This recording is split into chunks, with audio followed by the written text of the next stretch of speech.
Goeiedag dames en here, welkom terug by nog 'n video van Patriot. So voor my het ek weer eens nog 'n MPI bou. So hierdie geweer spesifiek is gekamer in 25 by 47. Vir diegene van julle wat nie weet nie, sy moederdop of sy oorsprong kom aanvanklik van die 6.5 by 47 waar nou net afgenek word na 'n 25 kaliber toe, so .257.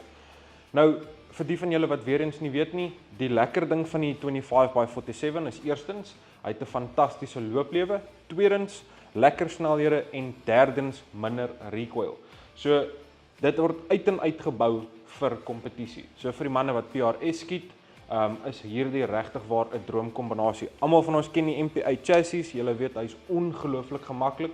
Vir die van julle manne wat nog nie met een geskiet het nie, asseblief doen jouself 'n guns en kom voel een, of as jy by jou volgende kompetisie is, gaan voel bietjie daar by een van die ander manne wat een skiet.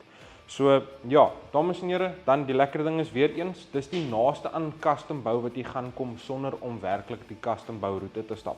So jy het jou aksie wat jy apart lisensieer en jy het jou loop wat jy apart lisensieer, of jy kan hom dan altesaam ook lisensieer.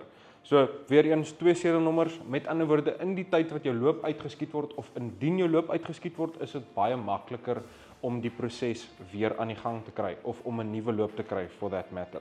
So ja, dames en here, vir enige meer inligting asseblief moenie huiwer nie, skakel in of ons gaan beloer op ons webtuiste, of julle is meer as welkom self ook in te kom na die winkel toe en self te kom kyk na die geweer. Nou maar toe julle, mooi dag verder.